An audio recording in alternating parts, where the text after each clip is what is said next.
even the Trump voters are the most upset about Trump for right now is the Epstein thing, right? The second thing is the Ukraine war, which I guess they believed that he was going to finish that in 24 hours before he even took office. But they're very upset about the only 38% approval on handling of the Epstein files.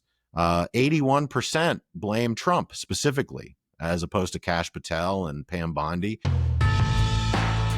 Hey, James, our guest is Alexander Theodoridis, a renowned political science professor at the University of Massachusetts at Amherst. Alex, first of all, thanks for joining us. But your UMass... Great to be with you guys. Your UMass poll this week shows Trump approval plummeting. I mean, literally plummeting. Overall and on individual issues. At 38% overall, you're a little lower than others, but most everybody sees slippage. Why do you think? Well, I just think that it's been a chaotic first 6 months, and I think that they have, every piece of evidence we've looked at suggests that, what we basically knew, that the conventional wisdom is right. People elected Trump because they weren't happy with the economy, they weren't happy about inflation, and they wanted him laser focused on those things. With some people also concerned about immigration. And for the most part, he hasn't focused on those things. And you could argue that a lot of the stuff that he's done at least seems to be counterproductive when it comes to lowering prices, when it comes to improving people's feeling about the economy. And so it stands to reason, a lot of the things that are in the, one big beautiful bill and things that he's spent time doing, even if they aren't legislative, are not the things that people want him spending time on. Alex, let me stay on immigration for a minute, because I think what that proves, his negative feelings about immigration. People forget immigration reform was a issue that helped Democrats up until Biden screwed it up and really permitted a porous border. But basically what I think most people want is border security. They want all criminals arrested, deported, and then they want to create some kind of a pathway for hardworking immigrants to become citizens. But instead, what this guy is doing is going into parking lots and shopping centers and taking people and deporting en masse, which is not what he talked about doing during the campaign. And I think immigration is really, I think it's an issue that helped him almost as much as the cost of living in 2024. But he sure as hell has gone too far, hasn't he? In people's minds. Yeah, I think if you look at the breakdown of public opinion on the various features of an immigration policy, I agree with what you said. I think it supports what you just said, which is there were concerns about immigration, and they were important, certainly to a subset of voters, right? I don't know how you sort of differentiate whether economic things are more important or less important. They're also connected. When the economy is not good, it's easy to sort of point to immigrants and say, look, this is why you're in this stressful position. But I agree with you. I mean, I think the things that at least have gotten the attention when it comes to immigration policy are not the things that are popular, yeah. Right? What you just mentioned, sort of securing the border, developing a policy, a coherent policy. Those are things that would be popular. I don't know how we get there in terms of the coherent policy part, because it's very hard when you demagogue immigrants as a group, as this negative force, to then have a policy regarding them. And so that's one of the challenges we've faced. But I completely agree with you, and the public opinion data, including a lot of stuff from our new poll, supports that. People are not in favor of grabbing people out of churches and even at workplaces and things like that. Alex, your poll underscores the importance of the economy and the dissatisfaction with how it's going. This is a real dilemma, it seems to me, for Republicans, because with the economy not achieving what Trump promised and they hoped for, Republicans have no choice but to run with the big beautiful bill, even though it's toxic on issues like Medicaid. They can't run away from that, can they? Yeah, I don't think in general you can, you can, if you're the incumbent party, you own what's going on. Especially when there's, it's virtually impossible to point to anybody, as obstructing, what Republicans want to do. And to be fair, a lot of what's in that big, beautiful bill is stuff that a lot of them want. It's not necessarily all stuff that Trump said he wanted to do. But a lot of it is policy that some Republicans, at least for years, have pursued. But a lot of it is unpopular, right? There's been, in general, I think a good message from political science, and this is what we try to do as the UMass Poll, is we're political scientists first, and we like to bring that sensibility to our polling, what questions we ask, how we analyze the data. And I think a thing that's really important is you hear politicians all the time, and you've heard this a lot during these first 6 months, say that elections have consequences. I have a mandate. This is what I said I was going to do, and the voters voted for me. Politicians who are in office are much better off thinking about the consequences of the next election than the consequences of the last election. And I think that's something that is often lost on folks who are in office who come in and feel like they've got a mandate that they can ride for a long time. And that's not really how voters think. And actually, as a general matter, in political science, we kind of view mandates as a chimera. They don't really exist. They're kind of mythical beings pieced together based on what people want to believe. Alex, let me ask you this. In your polling, and then I'll turn it over to James. How does Trump 2.0 approval compare to Trump 1.0 at this time? It's actually pretty similar. The now one thing to keep in mind is that approval ratings for a president, but really all approval ratings are completely a different beast. From the time I was sort of coming of age in politics, and in '92 when Jim was electing Bill Clinton president. You had just had a president who had achieved 90+% approval ratings. George W. Bush achieved 90+% approval ratings. It's a different measure today because of polarization. You're never going to get that high, and you're never going to get as low as was possible in the past. And so it operates within a narrow window. And Trump, of course, is the most polarizing figure in modern American politics. So his is trapped in a pretty narrow range. But even given that, these are low and concerning approval numbers, and I look in particular at numbers of people. It's almost half of Americans who strongly disapprove, and that's a hard group to win back. And in fact, the numbers of strongly approve among Republicans and among former Trump voters, is on the downward trend too. And so these are all things that I'd be concerned about. Maybe not if I were Trump. Maybe he doesn't care. But if I were, running against Abigail Spanberger in Virginia, or ramping up my campaign for 2026 on the Republican side, I would be very concerned about these numbers. James. Oh, so Prof, this poll, I went through it 3 or 4 times. It's from the vantage point of view of Trump, this is really bad news. I mean, the headline number would be 38% approval, but when you look at it, I think one of the 3 most important numbers in polling are strong approval and strong disapproval ratio. That tells you a lot. This is really, really a big gap. And even on issues like immigration that you would think he's not really doing that well on that either. And so, but your poll is more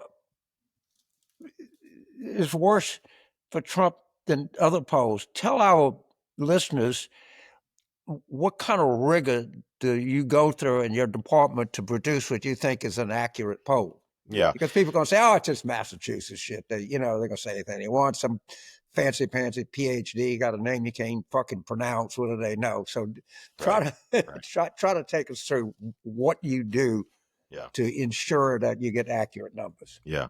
Well, I mean, we do, we view our poll as about much more than the horse race or just tracking approval. And I think that's our comparative advantage to other folks. We do our polling the same way The Economist does their polling. We use YouGov, which is a very reputable online polling firm. What I always tell people is that it's what's remarkable about polling today is that it's as accurate as it is given the challenges. So again, going back to the 80s and 90s, that was the golden era of polling.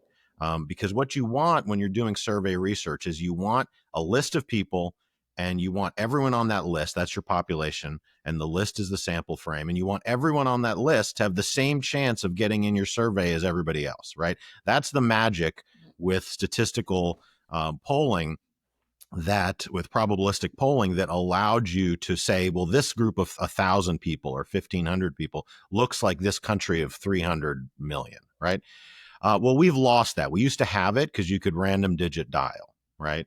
And there are two things you can't do anymore effectively because of caller ID. One is polling. The other is prank phone calls, right? Ask kids today. They can't do prank phone calls. Nobody's answering. And if they do, they know who you are. So polling has really suffered from this. And so there's a lot of work that has to go on at the front end in terms of recruiting a sample that looks like the population as much as possible, that's diverse. And then on the back end, once you get the data in terms of weighting and just making sure the sample that you have looks like what the population looks like. And so there's a lot of art to it. That part's also science, but I think it's remarkable how accurate the polls have been, but what they can't do anymore is tell you, like, is it 1%, is a 1 percentage point race actually going in this direction or the other direction, or is it just really a tie, right? And I think that's one of the things that frustrates people about polling. Now, what we do is similar to what other outfits do. Again, we rely a lot on our partners over at YouGov, which, as I said, that's who I use for my research. It's who we use for the poll. And in terms of benchmarking, our numbers match up really nicely with both what other pollsters produce, but also what actually happens, right? So when you look at actual election results, or you look at actual whether it's here in Massachusetts or in this case, this is a national poll, our polling tends to match up pretty nicely with what the actual population is when you get those chances to benchmark. Yeah, I try just for the listeners informed. I went through which percent, white, non-white, under 30, and it looks in line with everything else. But one of the topics that I'm kind of big on, everybody is male voters. He's not even doing that well with males now. I mean, I thought that was an interesting thing that you found. That's a big sample size. That's not right. That's 48% of the interviews. Yeah. What are you seeing among males? Well, I do think that's a group that moved a lot, and that has been very important to Trump. I mean, obviously, there's been a gender gap, throughout recent political history. But it's increased. And actually, one thing I've noticed is that voters used to not really be aware. Chris Matthews and others used to talk about the mommy party and the daddy party. And that actually wasn't something voters were aware of before, even as recently as the 2010s. Democratic men didn't feel like they were voting for the feminine party, and Republican women didn't feel like they were voting for the masculine party. That actually, awareness of that has increased with Trump.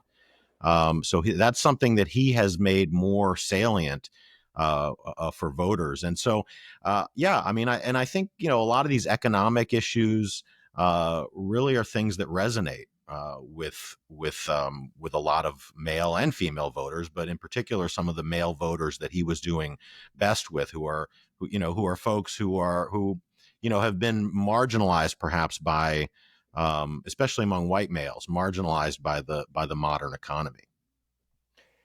So, if you were just, we're all political strategists, and the idea that the Democratic Congressional Campaign Committee asked you to go talk to the Democratic members of Congress, just assume that, should we just make an assumption?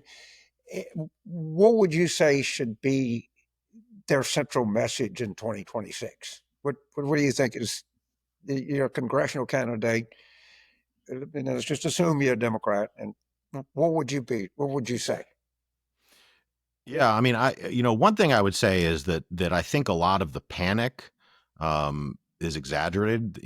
Coming out of the 2024 election, as you guys know, the sort of saying is that you learn more from losing than you learn from winning, right? Do you? It happens to be true. Well, it's true because that's the only time you do any reflection, right? There's no introspection when you win. There's just congratulations and right. We did inaugural right. balls, right? Yeah, to right. organize. But the truth is, especially when you have incredibly close elections like we've had the last 25 years, really. I mean, the only exception, you guys, I mean, 1984, 1988, right? These are like blowout elections. Walter Mondale wins 2 places, not even 2 states, DC and Minnesota. Huge gap in the popular vote, right?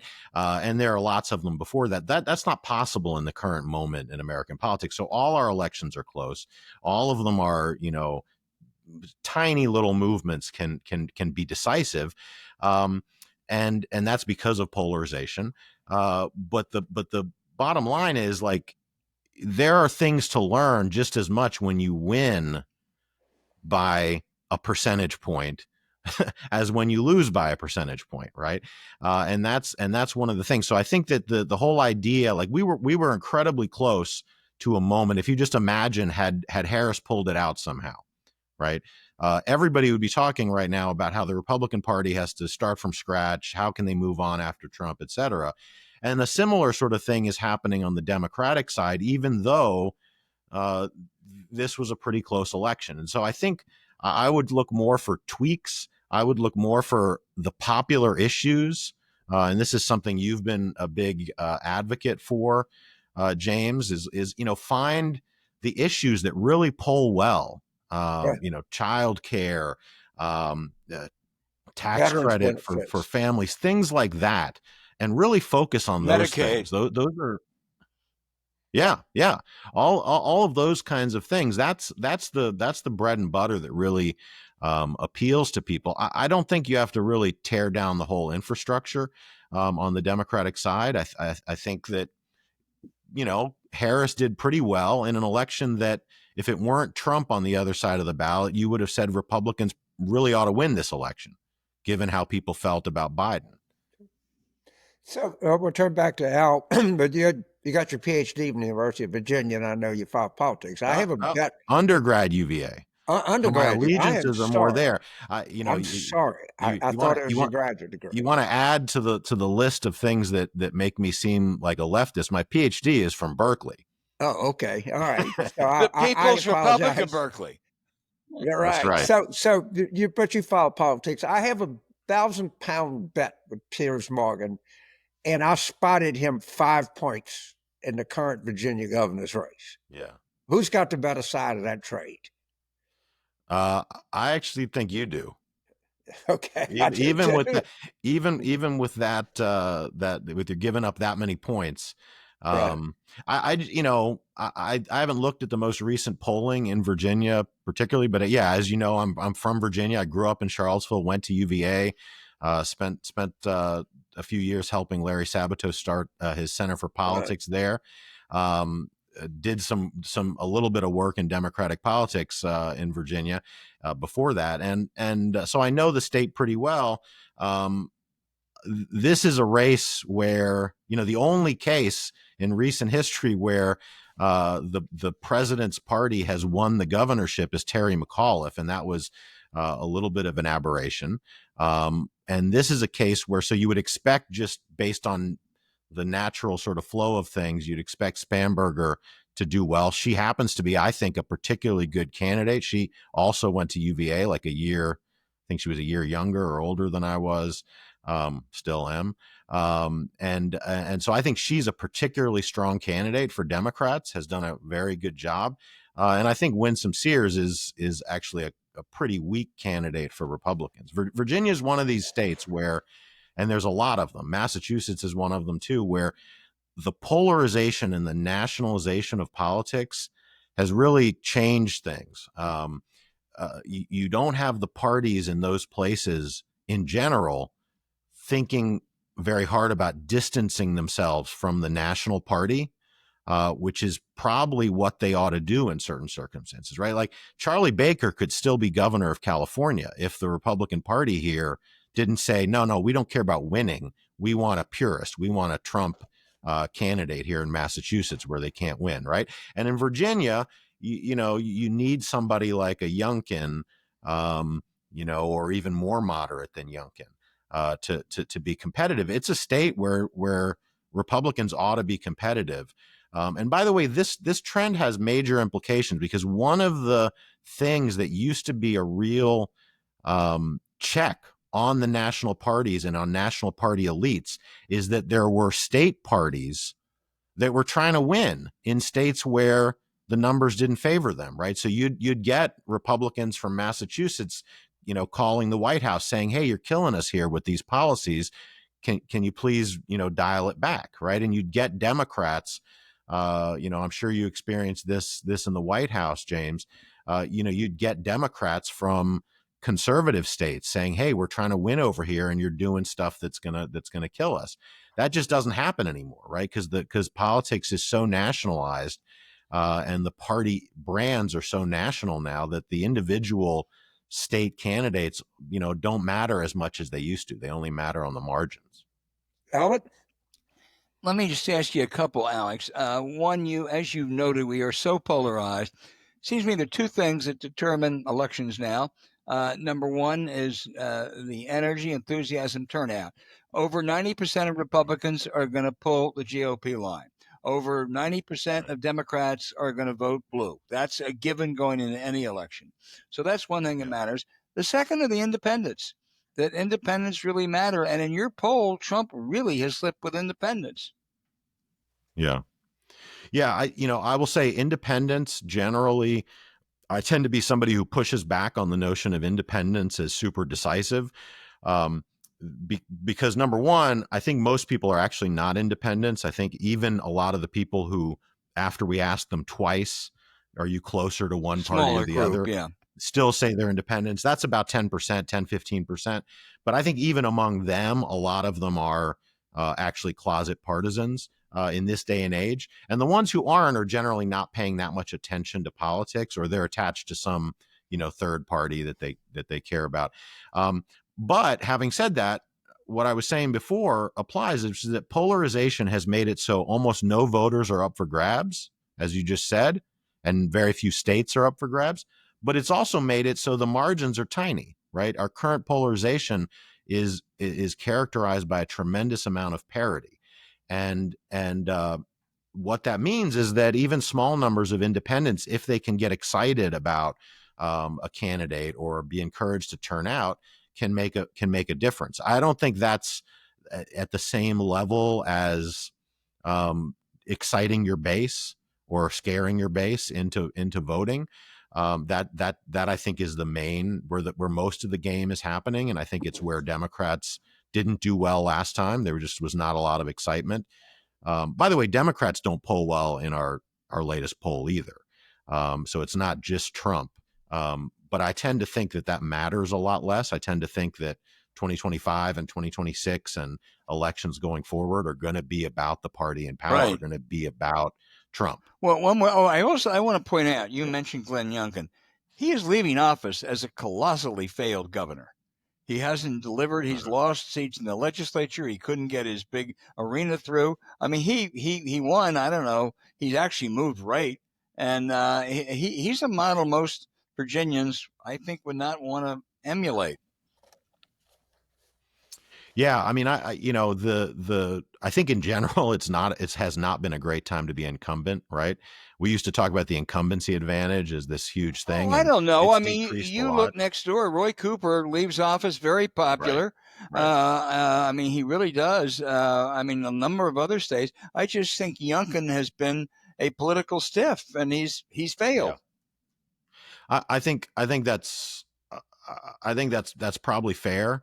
I think you also again are dealing with this challenge. I don't know Youngkin personally, um, and you're dealing with a party, again in Virginia that is not moving toward the median voter, right?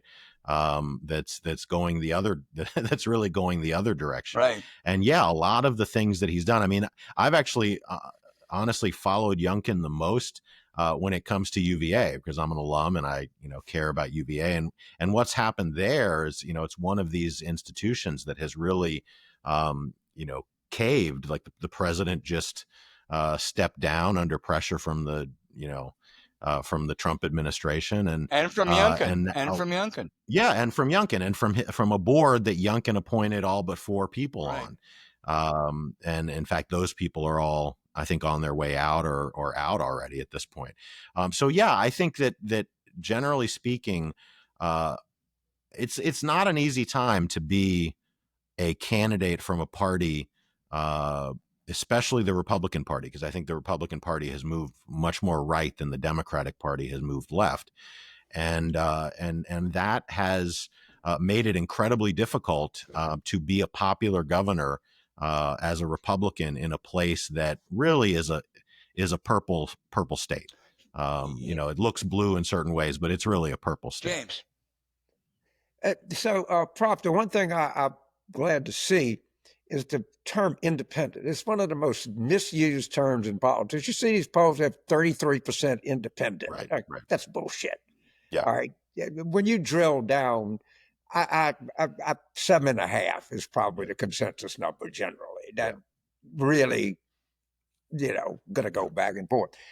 So just as an observer in a poll question, when you look at these town halls that you see in Wisconsin and Nebraska, does it strike you that this is mostly a result of good organizing on the part of Democrats and activist groups, or does it strike you mostly that there's something organic going on out there?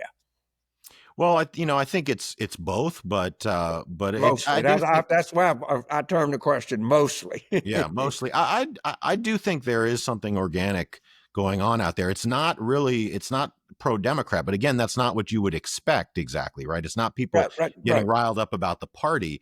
There's a negative feeling about things. And while Democrats were in power, had the White House, that was on their laps, right? And now it's squarely on the laps of Trump and all these Republicans who are going home to their town halls. And again, people don't like chaos. People don't like, a different story every week. I am kind of amazed by how upsetting, and I guess it's you live by crazy, you die by crazy. But the thing that even the Trump voters are the most upset about Trump for right now is the Epstein thing, right? The second thing is the Ukraine war, which I guess they believed that he was going to finish that in 24 hours before he even took office. But they're very upset about the only 38% approval on handling of the Epstein files.